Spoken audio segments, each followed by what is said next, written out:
오늘은 베드로전서 1장 17절부터 21절까지 하도록 하겠습니다. 17절부터 21절까지 함께 읽고 시작해 보도록 하겠습니다. 17절입니다. 외모로 보시지 않고 각 사람의 행위대로 심판하시는 이를 너희가 아버지라 부른즉 너희가 나그네로 있을 때 두려움으로 지내라. 너희가 알거니와 너희 조상이 물려준 헛된 행실에서 대속함을 받은 것은 은이나 금같이 없어질 것으로 된 것이 아니요 오직 흠없고 점없는 어린 양 같은 그리스도의 보배로운 피로 된 것이니라. 그는 창세전부터 미리 알림 바 되신 이니 이 말세에 너희를 위하여 나타내신 바 되었으니 너희는 그를 죽은 자 가운데서 살리시고 영광을 주신 하나님을 그리스도로 말미암아 믿는 자니 너희 믿음과 소망이 하나님께 있게 하셨느니라. 아멘. 하나님의 심판에 대해서 오늘은 말씀해 주고 계십니다. 하나님께서는 사람을 외모로 보시지 않는다고 지금 말씀하고 계세요. 사람을 외모로 보시지 않는다. 즉 외모라는 거는 우리가 이렇게 딱 봤을 적에 저 사람 외모가 어떻구나. 키가 크거나 작거나 눈이 어떻게 생겼거나 이런 것을 얘기하고 있는 게 아닙니다. 외모라는 것은 물론 그것을 포함해서 그 사람이 갖고 있는 재산이나 학식이나 명예나 가문이나 이러한 모든 것들, 그 인간이 입고 있는 거칠의 그런 것들을 지금 말씀하고 계십니다. 신명기 10장 17절에 보면은 이렇게 써 있어요. 주 너의 하나님은 신들의 신이시요 주들의 주시며 위대하시고 능하시며 두려우신 하나님이시니라. 그분은 사람들의 외모를 중히 여기지 아니하시며 대가를 받지 아니하시고 라고 하시면서 하나님의 속성 자체가 인간을 대할 적에 외모를 보시지 않는다라고 하는 겁니다. 또 로마서 2장 11절에도 같은 말씀을 하고 계세요. 하나님께서는 사람들의 외모를 중시하지 아니하시기 때문이라 라고 하시면서 계속적으로 하나님께서는 우리 인간을 대하실 적에 그 사람의 외모를 갖고 사람을 판단하지 않는다. 하지만 이 세상은 어떻게 해요? 먼저 그 사람의 외모, 그 이력서라는 게 외모를 보겠다는 거 아니에요? 어느 가족 누구한테서 어떻게 태어나고 학벌은 어떻고 그동안에 무슨 일을 했고 뭘 했고 쭉 자기 소개서라는 게 그 외모를 얘기하고 있는 겁니다. 그런데 하나님께는 그런 게 필요 없으시다라고 하는 거예요. 하나님께서 보시고 판단하시는 건 뭐예요? 그 사람의 생각과 의도, 그 사람의 속 중심, 그것을 보고 하나님은 심판을 하신다라고 하시는 겁니다. 자, 그래서 17절에 외모로 보시지 않고 각 사람의 행위대로 심판하시는 이를 너희가 아버지라 부른즉 이렇게 이야기하고 있어요. 즉 우리는 하나님을 아버지라고 부르는 거예요. 그런데 아버지께서 심판을 하신다라고 얘기하고 있어요. 그게 무슨 얘기일까요? 하나님의 자녀로서 우리는 어떻게 살아야 돼요? 하나님의 성품을 담는 하나님의 본성에 참여하는 그러한 자라고 분명히 그 앞절에서 얘기를 했습니다. 그래서 우리는 죄와 거룩한 삶에 관해서 심각하게 생각을 해봐야 돼요. 우리 성품과 이제 하나님의 자녀 돼서 거듭난 우리들은 죄하고 이런 허물, 이런 것들하고는 관계가 없는 삶을 살아야 돼요. 그 앞절에 보면은 아버지께서 뭐라고 얘기했어요? 우리를 하나님의 자녀로 태어나게 하시면서 내가 거룩하니 너희도 거룩해야 되지 않겠느냐. 내 성품이 거룩한 성품인데 내 성품을 너희들이 닮아서 새로 태어난 너희들이 아니냐. 이렇게 말씀하시는 거예요. 자, 그렇기 때문에 우리가 삶 가운데 죄를 질 수도 있고 죄된 것들을 볼 수도 있고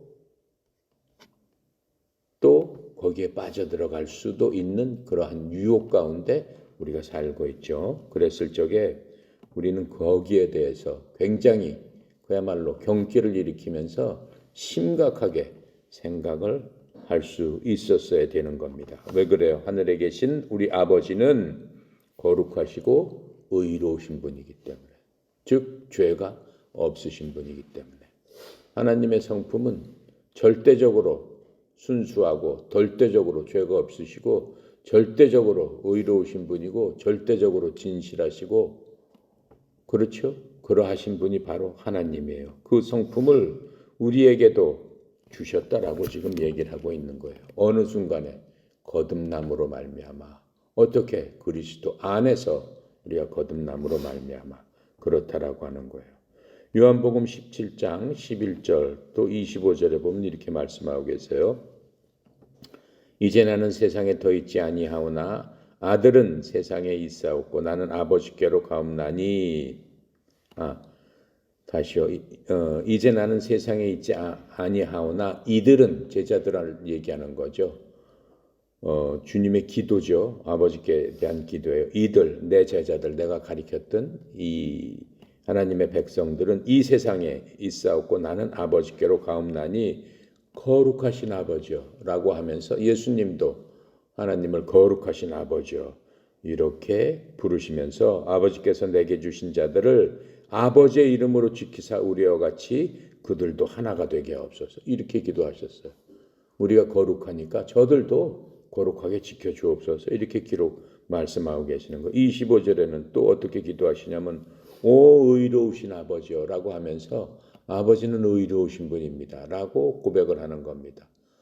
자, 그러시면서 세상이 아버지를 알지 못하였을 때 나는 아버지를 알았사옵고 이들도 아버지께서 나를 보내신 줄 알았사옵나이다. 우리들도 알고 있다라고 하는 거예요. 그리스도가 하나님 아버지께서 보내주신 분이다 라고 하는 것을 알고 있지 않느냐라고 하는 거예요. 그래서 하나님께서는 결코 죄와는 타협이 없습니다. 하나님께서는 긍휼하심과 용서하심이 누구보다도 어느 것보다도 풍성하시지만은 그 자녀들이 죄를 짓도록, 죄의 즐거움에 빠지도록 절대로 허락하시지 않는 엄격하신 분이시다. 그래서 하나님은 거룩하신 분이다 라고 우리가 얘기할 수 있는 거예요. 거룩함이라는 것은 구별됐다라고 얘기했죠. 또 하나님의 거룩함은 제가 전번에도 설명했지만은 기차가 레일 위만 지나가듯이 하나님은 거룩이라는 그 레일 위에서만 하나님은 다니시는 거예요. 그래서 그 레일 가운데서 사랑도 베푸시고 긍휼도 베푸시고 모든 것들을 베푸시는 거지, 그냥 그 레일을 벗어나서 하나님의 사랑은 없다라고 하는 겁니다. 레일을 벗어나게 되면은 심판이 있을 뿐이다라고 말씀하고 있는 겁니다.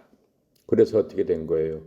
그분의 아들 예수 그리스도를 십자가로 보내셔서 죽게 한 것은 누가 그렇게 한 거예요? 죄가 그렇게 한 거예요. 그러니까 죄를 아버지 하나님께서는 그만큼 미워한다라고 하는 거예요. 자기 아들을 보내서 어떻게 해요? 죄를 갖다가 정복하실 만큼 자기 아들을 희생하면서까지 죄를 없애는 만큼이나 그 대가를 치르면서 그 죄를 그 정도로 미워하고 싫어하시는 바로 그분이 아버지시다라고 하는 거예요. 그래서 여기서 이제 베드로가 심판이라고 하지 않는 얘기가 나오죠.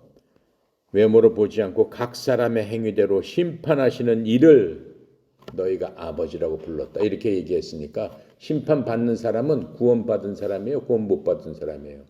아버지라고 부르는 사람을 심판하니까 그 아들을 심판을 하신다라고 지금 얘기를 하고 있어요. 우리가 그냥 가만히 생각했을 적에 우리는 예수님을 통해서 구원을 받았는데 무슨 심판을 받나? 구원받은 자가 이렇게 생각할지 모르지만은 심판은 두 종류가 있습니다. 예수님을 믿지 않는 사람을 불신자라고 하죠. 믿지 않는 사람들에 대한 심판, 불신자에 대한 심판과 믿는 우리들도 하나님 앞에 심판을 받는다라고 하는 거예요. 그 심판은 우리는 아들이고 하나님 아버지인데 그럼 무슨 심판이에요? 그것은 가족 심판이라고 보면 되겠죠. 가족 안에서 이루어지는 심판이니까는 쉽게 설명을 한다면은. 자, 그래서 지금 베드로가 여기서 너희들이 각 행위대로 심판하시는 이를 너희가 아버지라고 부른다라고 했을 적에 그 심판을 받는 이 심판은 구원에 대한 심판은 아니에요. 구원과는 상관이 없는 거예요. 불신자가 심판받는 거는 왜 심판받는 거예요? 구원받지 못했기 때문에 결국적으로는 예수 그리스도를 믿지 않기 때문에 심판을 받는데 무슨 심판이라고요? 불호수로 가는 최후의 심판. 불 속에서 영원히 살아야 되는 그 심판, 지옥 심판을 받게 되는 거죠. 하지만 우리는 이미 구원받은 사람들이에요. 그러니까 그러한 심판은 받지를 않는 거죠. 디도서 1장 16절에 이렇게 말씀하고 계세요. 그들이 하나님을 안다고 고백하나 행위로는 그분을 부인하니 그들은 가증하고 불순종하는 자들이요 모든 선한 일에 대해 버림받은 자들이니라. 그들은 구원받은 자예요. 구원받은 자예요. 구원받은 자임에도 불구하고 하나님을 안다고 하는 사람이 그들의 행위를 보니까 전혀 거룩하지도 않고 선한 일도 하지 않더라라고 지금 말씀하고 있습니다. 또 디도서 2장 7절에도 같은 말씀으로 경고하고 계세요. 모든 일에서 자기 자신을 선한 행위의 본으로 보이며 교리에서 부패하지 아니함과 신중함과 성실함을 보이고, 지금 디도서 16장과 디도서 2장 7절의 말씀은 반대 얘기예요. 믿는 사람이 그렇게 해야 됨에도 불구하고 전혀 그렇게 하지 않는다라고 하는 거예요. 그렇게 됐을 적에는 어떻게 되는 겁니까? 심판을 받게 되는 거죠. 우리가 예수님을 믿음으로 말미암아 하나님께서 우리의 죄를 용서해 주셨습니다. 용서해 주시고 구원을 얻게 해 주셨어요. 그래서 우리는 지옥 가는 심판은 면했습니다. 그래서 우리를 그분의 아들이라고 말씀하시고 하나님의 백성이라고 선포를 해 주셨어요. 일단 그것을 찾아보겠습니다. 로마서 5장 1절부터 10절.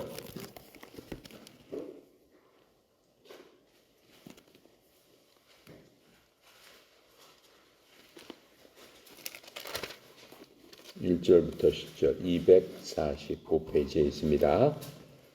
자, 우리는 이미 구원은 받은 사람이에요. 그러니까는 그러한 심판은 결코 없다라는 거예요. 뭐에 대한 심판? 죄에 대한 심판. 예수님을 믿지 않는 것이 죄 중에서 가장 큰 죄예요. 그것은 용서받을 수 없는 죄예요. 그렇기 때문에 심판을 받는 겁니다.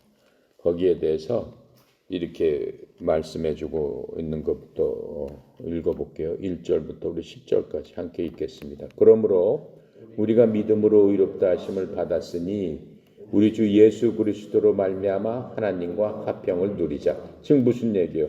하나님과 화평을 누렸기 때문에 심판은 안 받는다라고 하는 얘기예요. 하나님과의 화평이 없으면은 반드시 심판을 받고 죽을 사람은 죽을 길로 가게 되는 거죠. 2절. 또한 그로 말미암아 우리가 믿음으로 서 있는 이 은혜에 들어감을 얻었으며 하나님의 영광을 바라고 즐거워하느니라. 우리는 그 심판에 안 들어가기 때문에 그 영광, 우리의 영광은 하나님께 가는 거예요. 그 영광스러운 나라로 들어가는 거니까 앞으로 산소망이라고 그랬죠, 베드로가. 그 산소망의 영광을 보면 항상 즐거울 수밖에 없어요. 지금은 슬프고 힘들어도 거기에 가면은 엄청난 행복이 있기 때문에 즐거워한다고 얘기하고 있습니다. 3절. 다만 이뿐 아니라 우리가 환난 중에도 즐거워하나니 이는 환난이 인내를, 인내는 연단을, 연단은 소망을 이루는 줄 알미로라. 지금 이 말은 우리가 지금 현재 삶이 굉장히 힘들어요. 여러 가지 고생이 있고 고난이 있고 경제적으로, 정신적으로, 육체적으로 엄청 힘들지만은 참을 수 있다라고 하는 거예요. 왜 그래요? 맨 끝에 소망을 이루어지는 날이 분명히 있기 때문에 그날까지 우리가 참을 수 있는데 인내를 통해서 우리가 연단을 받게 된다라고 하는 거예요. 연단을 받게 되는데 연단을 통해서 우리는 무엇을 갖게 되는 거예요? 산 소망을 갖게 된다라고 하는 거예요. 5절에 소망이 우리를 부끄럽게 하지 아니함은 우리에게 주신 성령으로 말미암아 하나님의 사랑이 우리 마음에 부은 바 됨이니. 지금 여기서 무슨 얘기냐면은 우리의 산소망, 베드로가 얘기하는 산소망, 너희들은 산소망을 가지라. 너희들은 산소망엔 두 종류가 있다고 그랬어요. 산소망의 핵심은 첫 번째, 우리는 구원을 받은 자이기 때문에 우리의 집은 여기가 아니다. 여긴 잠깐 있다가 내가 가는 그 집, 영원한 그 집에 대한 구원에 대한 소망. 두 번째, 뭐예요? 그리스도의 재림. 주님께서 내가 살아있는 동안 이 땅에 오시면은 산 소망을 가진 사람들한테는 가장 큰 축복이에요. 그럼 우리는 육체적인 죽음도 맞지 않고 그리스도와 함께 공중으로 들어올림을 받아서 산채로 들어올림을 받아서 주님과 함께 영원히 이 땅을 다스리는 권세를 받기 때문에 바로 그 산소망을 갖고 우리가 살게 되는데 그 모든 것들은 뭐예요? 성령님께서 여러분이나 나로 하여금 지금 내가 이렇게 얘기하는 것도 성령님께서 알려주신 것이고 여러분이 마음속에 소망을 갖게 되는 그 사실 자체가 여러분 스스로 하는 게 아니라 성령님께서 여러분에게 그 마음속에 그러한 모든 것들을 부어주셨기 때문에 그러한 소망을 가질 수 있다라고 지금 얘기하고 있습니다. 6절 우리가 아직 연약할 때 기약대로 그리스도께서 경건치 아니하는 자를 위해서 죽으셨도다. 우리가 아직 연약할 때는 뭐예요? 우리가 죄 가운데 헤맬 적에 믿음이 없고 헤맬 적에 어떻게 해요? 기약대로 그리스도께서 경건치 않은 자를 위하여 죽으셨도다. 우리는 연약할 적에는 경건치 않았어요. 죄에 대해서 이길 수가 없었어요. 유혹이 오면 그대로 넘어졌어요. 그렇지만 창세전에 하나님께서 자기 아들을 통해서 우리같이 연약한 자를 구원하시겠다라고 예정한 대로 때가 됐을 적에 예수님께서 이 땅에 오셔서 우리를 위해서 바로 그 타임에 하나님이 기약한 때 돌아가심으로 말미암아 우리를 위해서 죽게 해주셨다라고 지금 얘기하고 있는 겁니다. 7절에 의인을 위해서 죽는 자가 쉽지 않고 선인을 위해서 용감하게 죽는 자가 혹 있거니와 우리가 아직 죄인 되었을 때 그리스도께서 우리를 위하여 죽으심으로 하나님께서 우리에 대한 자기 사랑을 확증하셨느니라. 이렇게 보면은 이 세상에서 보면은 의인이라고 하는 사람들이 있어요. 그 누구를 위해서 대신 기차에 떨어졌는데 그 사람을 대신 살리고 자기는 죽고 하는 거 그런 거 보면 의인상도 주고 막 하는 거죠. 그러한 사람들이 간혹 있다라고 하는 겁니다. 그런데 우리가 죄인 되었을 적에 즉 우리가 마귀의 자녀로서 이 세상에 휩쓸려 가지고 죄를 짓는 거에 대한 아무런 꺼리낌도 없고 이 세상의 모든 사람들과 같이 그렇게 흥청망청하며 그렇게 살고 있었을 적에 그러한 우리들을 위해서 예수님께서 오셔서 우리의 그러한 모습을 어떻게 해요? 지워주시기 위해서, 없애주시기 위해서 죽으셨다라고 하는 거예요. 내가 죽어야 되는데 우리를 대신해서 죽으신 바로 그 예수님에 대해서 우리한테 자기의 사랑을 보여주신 바로 그 모습이 예수님께서 돌아가신 모습이다 라고 얘기를 하고 있는 겁니다. 9절 그러면 이제 우리가 그의 피로 말미암아 의롭다 하심을 받았으니 더욱 그로 말미암아 진노하심에서 구원을 받을 것이니 즉 우리는 이제 심판은 없다라고 지금 얘기하고 있는 거예요. 베드로가 얘기하는 그 심판은 이 구원에 대한 심판은 아니다라고 지금 분명히 얘기해 주고 있는 겁니다. 10절 곧 우리가 원수 되었을 때 그의 아들의 죽으심으로 말미암아 하나님과 화목하게 되었은즉 화목하게 된 자로서는 더욱 그의 살아나심으로 말미암아 구원을 받을 것이니라. 그렇죠? 그 전에는 예수님과 원수됐기 때문에 예수 그리스도 안에 있지 않은 사람은 분명히 하나님께서 심판하신다라고 하는 거예요. 지옥 보낼 자를 지옥에 보내시겠다라고 하는 거예요. 근데 우리는 더 이상 하나님과 원수가 아니기 때문에 하나님께서 우리는 하나님 편이고 하나님 안에 있는데 우리를 왜 심판을 하시겠느냐라고 하는 거예요. 왜 우리를 죽을 길로 내버리시겠느냐라고 하는 겁니다. 자, 그래서 우리는 이러한 구원의 확신을 주님께서 말씀하신 대로 그렇게 갖고 이 세상을 당당하게 살 수 있는 겁니다. 근데 지금 베드로가 말한 심판, 그 행위대로 심판을 한다라고 하는 것은 무엇이냐? 살아있는 자들에 대한, 아니죠, 믿는 자들에 대한 심판을 얘기하는 것인데, 우리가 로마서 지금 5장 1절 10절까지 우리 읽은 바대로 우리의 죄들은 십자가에서 이미 심판을 받았습니다. 우리를 대신해서 예수님께서, 내가 피를 흘려야 되는데 예수님께서 피를 다 흘리심으로 말미암아 우리를 사랑하시는 그 모습을 우리에게 보여주셨습니다. 자,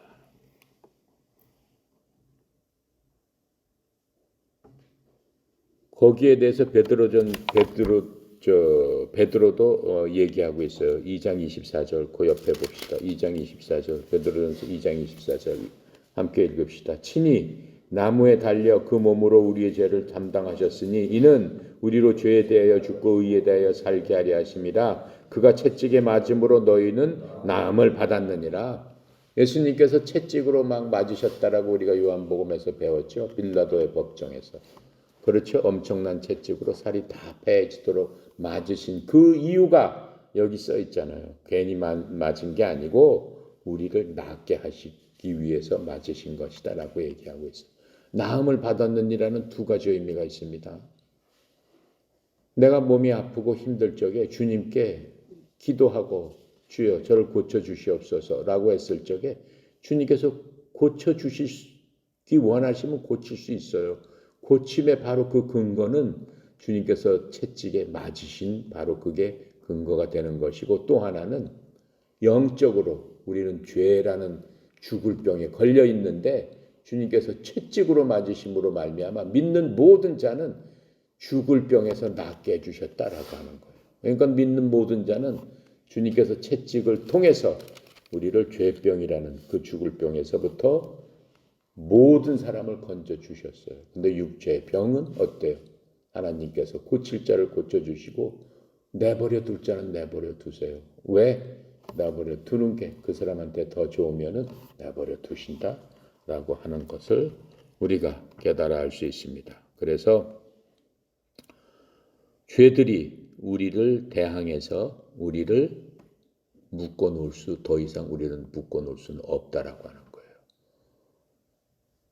죄가 이제 더 이상 우리를 대항해서 우리로 하여금 더 이상 종노릇해서 마귀한테 굴복하게 하지는 못한다라고 하는 거예요. 하지만 예수님께서 돌아오실 때 심판의 시간이 있게 되는데 우리가 심판을 받는 때가 있어요. 그건 누구한테 받는 거예요? 아까 내가 가족들 사이의 심판이라고 했죠. 우리는 하나님의 자녀이기 때문에 하나님의 자녀로서 그 식구들 간에 패밀리 간에 그 심판이 있는데 이것을 그리스도의 심판석이라고 하는 거예요. 그리스도의 심판석에는 믿지 않는 자는 설 수도 없어요. 믿는 자만이, 이 하나님의 가족이 되는 자만이 그리스도의 심판석 앞에 설 수가 있습니다. 로마서 14장 10절부터 12절까지 함께 찾아보겠습니다.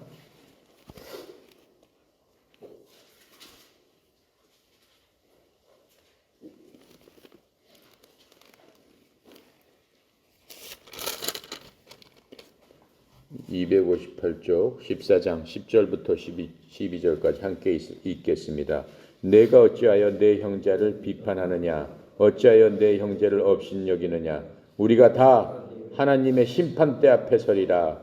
기록되었으되 주께서 이르시되 내가 살았노니 모든 무릎이 내게 꿇을 것이요 모든 혀가 하나님께 자백하리라 하였느니라. 그러므로 우리 각 사람이 자기 일을 하나님께 직구하리라. 그렇죠? 이게 바로 믿는 사람들의 심판이에요. 우리는 그리스도를 만났을 적에 그리스도의 심판대 앞에 서서 우리가 한 일에 대해서 우리 스스로 얘기할 수밖에 없다라고 하는 거예요. 그래서 우리 한 일에 대해서 어떻게 해요?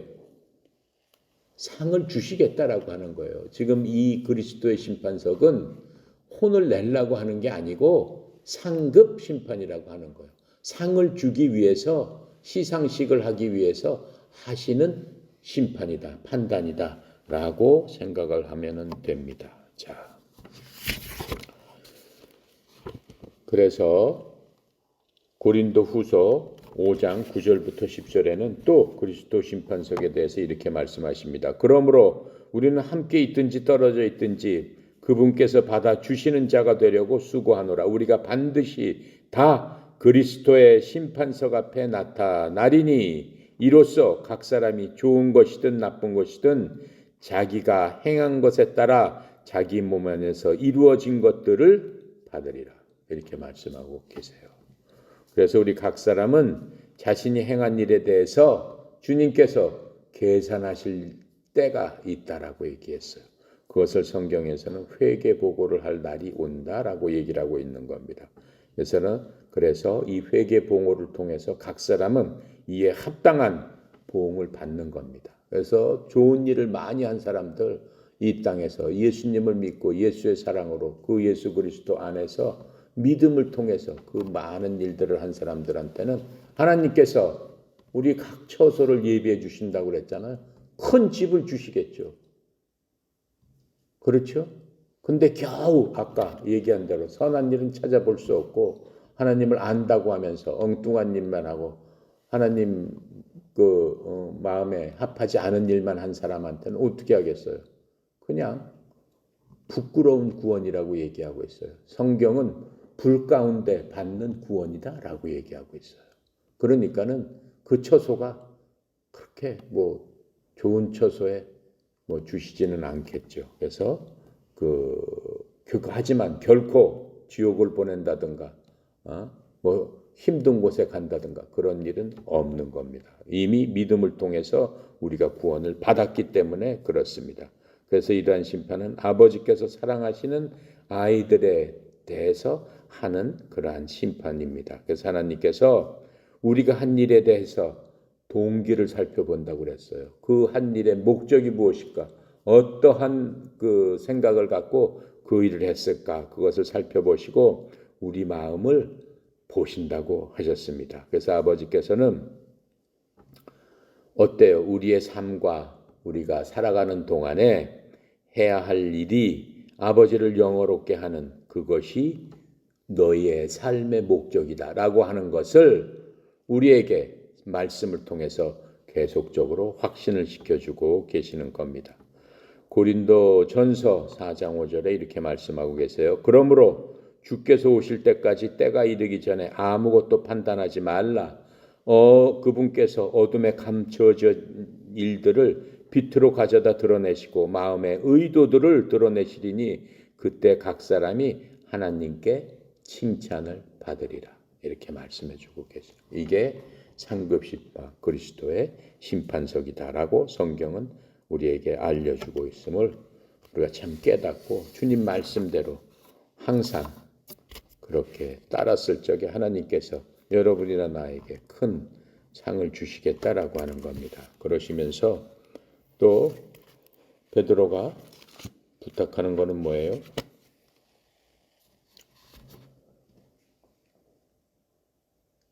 외모로 보지 않고 각 사람의 행위대로 심판하시는 이를 너희가 아버지라고 부른즉 너희가 나그네로 있을 때 어떻게 지내라? 두려움으로 지내라. 두려운 마음을 갖고 지내라. 부들부들 떨면서 무서웠기는 그 의미가 아닙니다. 여기서 두려움으로 지내라는 말은 앞으로 우리가 상급 심판을 받을 그런 날이 있기 때문에 하나님께서 우리들을 갖다가 자녀된 사람은 이 세상 아버지보다 더 사랑하신다고 그랬어요. 더 사랑하시기 때문에 하나님께서 우리에게 사랑으로서 우리를 가르쳐 주신다라고 했습니다.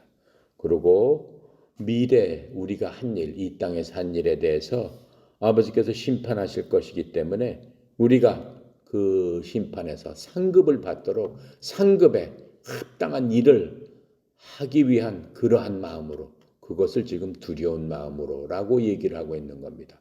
그 마음으로 이 세상을 살아야 된다라고 하는 겁니다. 노예들은 어때요? 주인 앞에 서면 괜히 움츠려들잖아요.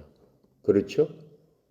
주인은 기분이 나쁘면 노예를 뭐 때리고 못 살게 하고 하잖아요. 그런데 하나님은 그런 하나님이 아니시잖아요. 그러니까 우리가 그런 두려움이 아니고 하나님 앞에서 사랑스러운 존경으로 주님을 바라보는 그러한 마음이 두려움 가운데 지내라라고 하는 겁니다. 즉 경건한 두려움이라고 얘기를 해요. 그것을 경외심 이렇게 얘기를 하죠. 경외심.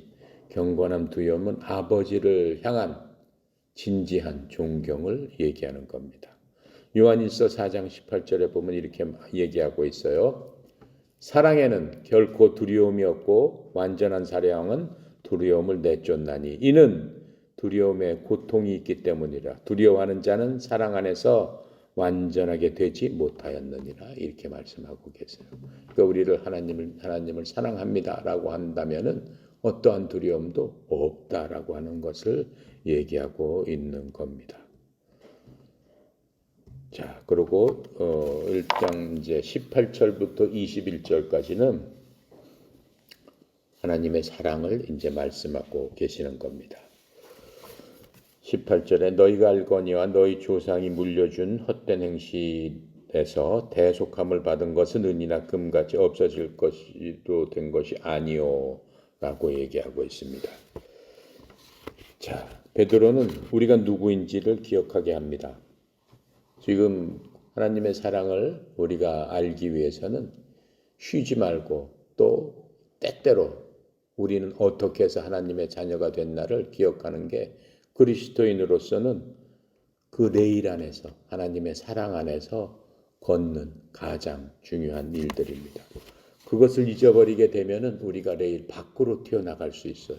그것은 하나님의 사랑 가운데서 멀어지는 일이고 하나님과의 교제에서 멀어지게 되는 아주 좋지 않은 일들입니다. 그래서 하나님의 사랑은 우리가 거룩한 삶을 살기 위해서 하나님의 사랑이 우리한테 거룩한 삶을 사는 원동력이 된다라고 하는 겁니다. 베드로는 지금 이 구절에서 18절부터 21절까지 우리의 구원 경험을 다시 한번 얘기를 합니다. 어떻게 해서 우리가 구원을 받게 되었는가를 다시 한번 얘기를 해주면서 너희들이 이것을 깊이 항상 생각을 해라 라고 말하고 있습니다. 왜 그러냐면은 주님께서는 그러한 일들 때문에 우리한테 만들어주신 일이 있어요. 그게 뭐냐면은 주님께서 그 제자들하고 잡히시기 전에 최후의 만찬, 주의 만찬을 제자들을 하고 다락방에서 베풀었죠. 베푸시면서 그 포도즙과 빵을 내놓고 이것은 내가 너희를 위해서 흘린 나의 피다라고 하면서 포도즙을 주시고 또 빵을 떼주시면서 이것은 나의 찢긴 살이다. 너희들 위해 찢긴 살이다 하면서 포도즙과 빵을 주십니다. 이것을 먹고 마시라. 그러고 항상 어떻게 해라? 나를 기억해라 라고 말씀하세요. 그래서 이 주의 만찬, 보통 교회에서는 성만찬이라는 말을 써요. 성만찬은 맞지 않는 얘기입니다. 성만찬은 천주교에서 쓰는 얘기입니다. 그것을 그냥 갖다 쓰는데 이 주의 만찬을 주님께서 제정하시면서 항상 기억하라고 해서 예전에는 교회에서 모일 때마다 주의 만찬을 했어요.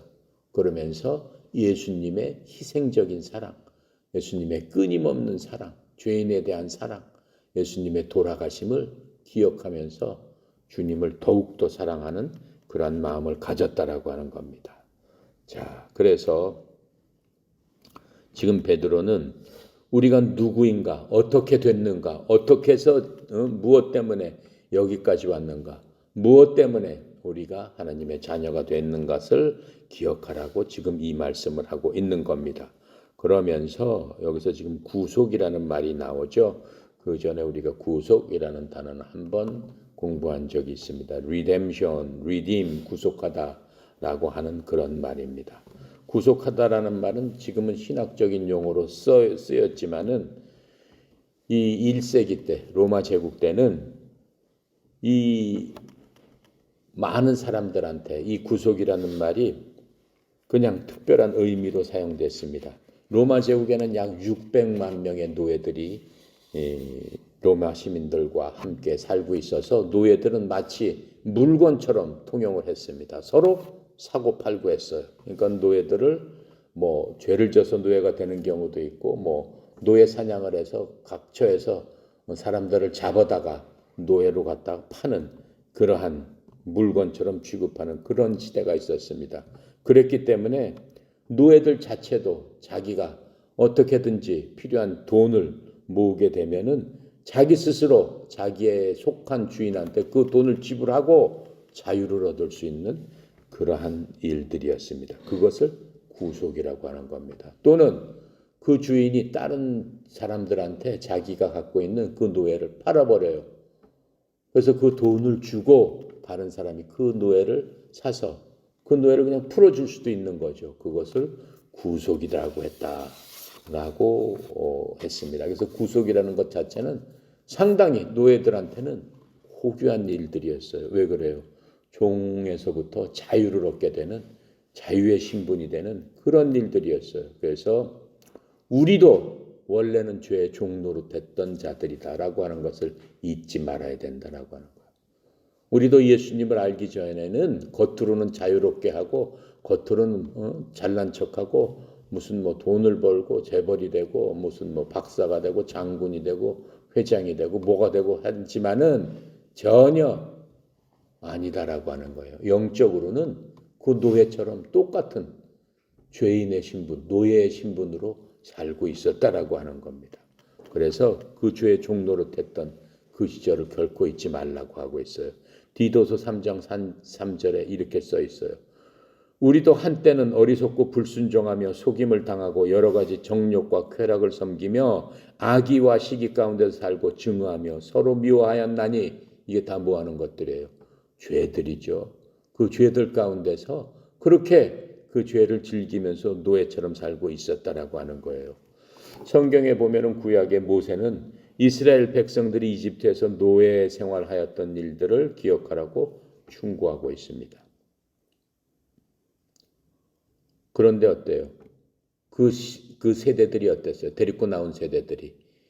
우리가 출애굽기에서 봤듯이 광야에서 40년을 지나면서 이집트의 속박을 잊어버리고 다시 돌아가기를 원했죠. 그런데 그렇게 원했기 때문에 그 광야에서 그 세대들은 다 죽임을 당하고 다 죽었습니다.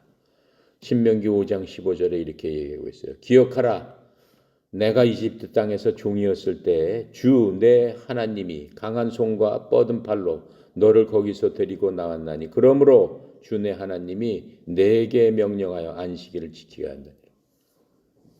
바로 구속을 해주셨다라고 하는 겁니다.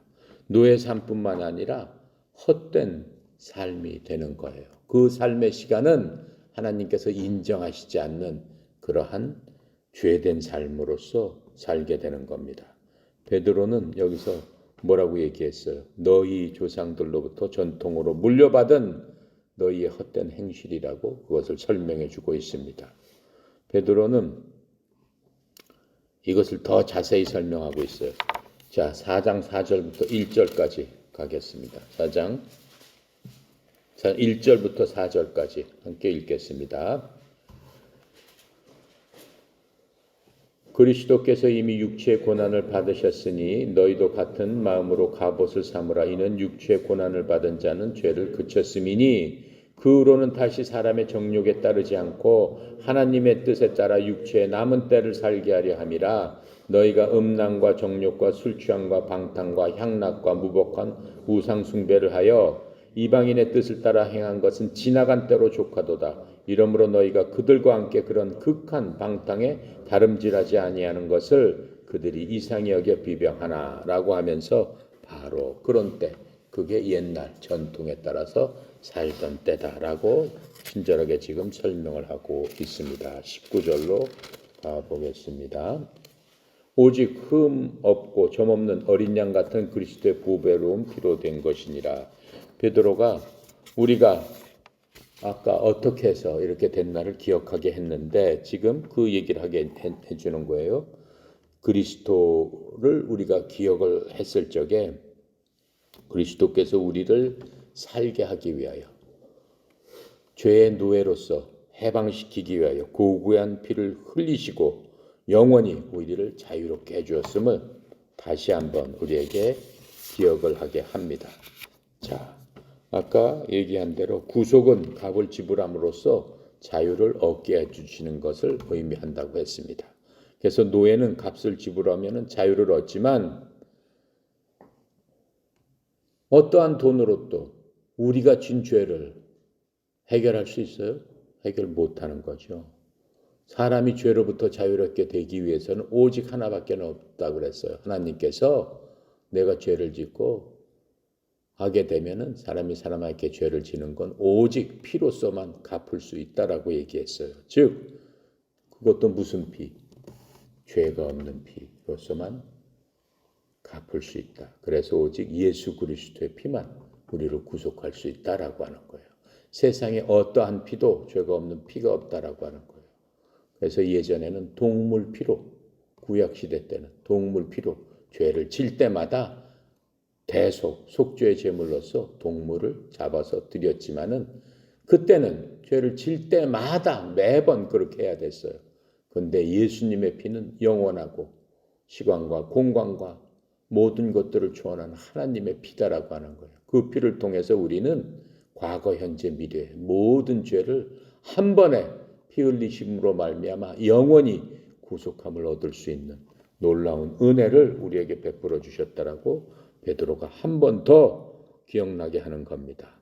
그래서 베드로는 그리스도의 고통 당하심의 증인이었고 서신에서 그분의 희생적인 죽음을 베드로는 계속해서 언급하고 있어요. 그래서 예수님께서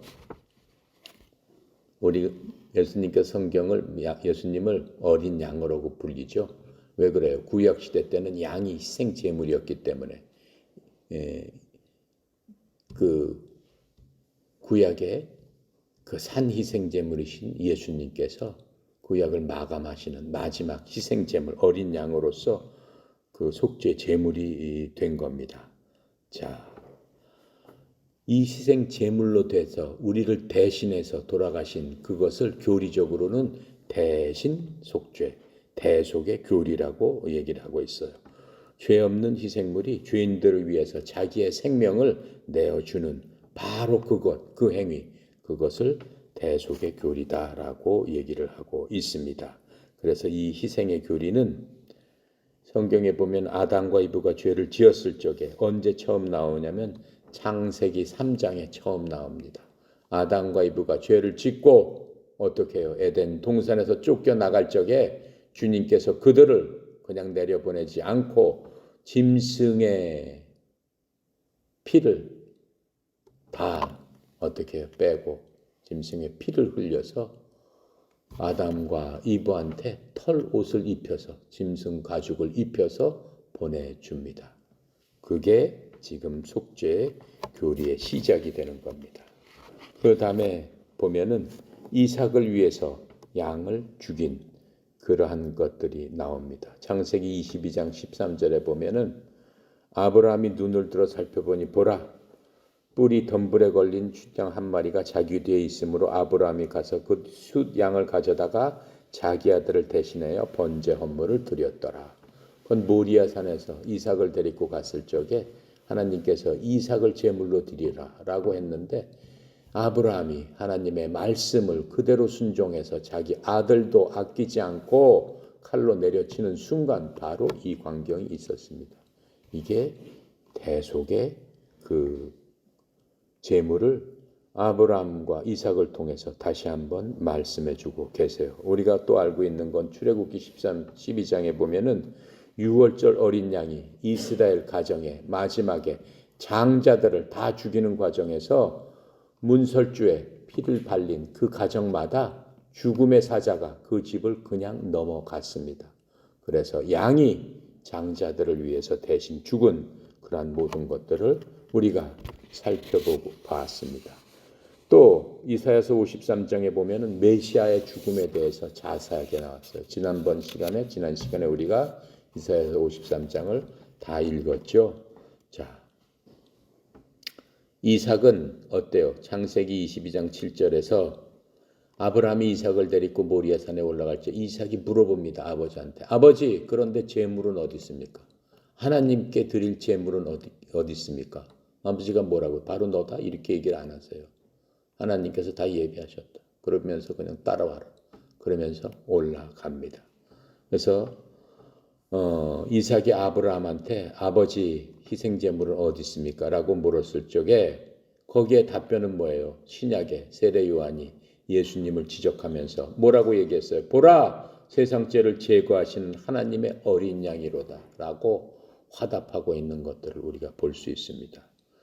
천국에 가면 구속받은 자들과 천사들이 하나님을 찬양합니다. 계시록 5장 11절부터 14절까지 보면은 그러한 말씀을 우리가 볼 수 있습니다. 자, 20절에 가보겠습니다. 그는 창세전부터 미리 알리신 바 되시니나 이 말세 너희들 위하여 나타나신 바 되었도다. 베드로는 그리스도의 죽음이 그냥 사고로 인해서 우연히 돌아가신 게 아니고 창세 전에 미리 하나님께서 예비하시고 준비하신 그 대속의 희생물이었다라고 분명히 얘기해 주고 있습니다. 하나님께서 창세 전에 이러한 일들을 정해 놓으셨다라는 말씀입니다. 사도행전 2장 23절에 보면 그분께서 하나님이 정하신 계획과 미리 하심을 통하여 넘겨짐에 너희가 그분을 붙잡아 사악한 손으로 십자가에 못 박아 죽였으나 이렇게 얘기하고 있어요. 하나님이 정하신 계획과 미리 하심, 하나님의 때 그 모든 일들이 하나님의 경륜을 통해서 일어났음을 성경을 우리에게 말씀해 주고 계십니다. 21절입니다. 너희는 그를 죽은 자 가운데서 살리시고 영광을 주신 하나님을 그리스도로 말미암아 믿는 자니 너희 믿음과 소망이 하나님께 있게 하셨느니라 라고 하시면서 우리는 너희들은 구원받은 자다라고 얘기를 하고 있는 겁니다. 인간의 생각으로 보면 예수님께서는 어떻게 아주 잔인한 방법으로 아주 잔악한 방법으로 아주 악한 사람들을 죽이는 방법으로 살해당하셨습니다. 그래서 하나님의 관점으로 보면 어때요? 예수님은 죄인을 위하여서 자신의 생명을 내어놓으신 위대하신 그러한 희생이었고 위대하신 승리가 되었고 결국에서는 위대하신 구속사역이었다라고 하는 겁니다. 그런데 그분은 죽으신 것뿐만 아니고 죽음으로부터 부활하셨죠. 죽음으로부터 일으켜 세워졌습니다. 죽음을 이기시고 다시 살아나셨다라고 하는 겁니다. 그와 마찬가지로 이제 주님을 믿는 그분의 죽으심과 묻히심과 부활을 믿는 우리들 모든 믿는 사람은 영원히 주님과 함께 구원을 받게 된다라고 하는 겁니다. 그래서 우리가 예수 그리스도의 희생을 곰곰이 생각할 적에 하나님께 순종하고 그분의 하나님의 영광을 위해서 우리가 이 땅에서 생명을 갖고 살 동안 거룩한 삶을 살아야 되지 않겠느냐라고 하는 것을 베드로가 오늘 말씀을 통해서 우리에게 다시 한번 일컬어 주는 그러한 계기가 돼서 우리도 베드로의 이러한 말씀처럼 그러한 삶을 살아야 될 것입니다. 자, 기도하고 마치겠습니다. 감사하시고 거룩하신 하나님, 하나님의 은혜의 영광을 찬양합니다. 이 시간도 베드로 서신을 통해서 우리가 생각할 바를 생각하고 우리가 두려워할 것을 두려워하고 우리가 끝까지 굳게 믿음 가운데 서서 지키고 이뤄나가야 될 것을 온전히 깨달아 알게 해주신 하나님의 은혜를 찬양합니다. 우리가 주님의 그 사랑을 생각하면 생각할수록 우리의 마음속에 그리스도를 사랑하고 하나님을 사랑하는 그 마음이 더욱더 강해져서 이 세상에서 순종하며 우리의 삶 하나하나가 하나님의 영광을 위해서 살기로 결심하는 그러한 저희들 다 되도록 주님 축복하여 주시니 감사합니다. 말씀을 통해서 주님 앞에 친밀한 교제로 한 발짝 한 발짝 저희들 나아갈 적에 주님께서 말씀으로 우리와 교제해 주시고 말씀으로 깨달아 알게 해 주시고 말씀으로 진정한 자유와 평강과 능력을 주셔서 이 세상을 넉넉히 이기고 하나님 순종하며 나가는 저희들 다 되도록 축복하여 주시옵소서. 전 곁어져 있는 사랑하는 주의 제자들을 주님 기억하여 주시옵시고 삶 가운데 사나 죽으나 그리스도를 영화롭게 하는 것이 내 삶의 목적임을 매 순간 고백하며 하나님 앞에 나아갈 적에 주님 응답하시고 주님 위로하여 주시옵시고 주님께서 힘과 용기를 주시옵소서. 특별히 성령 이사장님 협회를 이끌고 나갈 적에 힘들고 지치지 않게 하시고 영육간에 강건함을 주시고 또 이 세상에서도 아버지 하나님께서 주시는 그 모든 것들을 통해서 많은 사람들을 위로하고 많은 사람들에게 복음을 전할 수 있는 축복의 통로로서 사용되는데 부족함이 없도록 주님 도와주시옵소서. 오늘도 모든 것 주께 의탁드립니다. 감사드리며 예수 그리스도 이름으로 기도드렸나이다. 아멘. 감사합니다.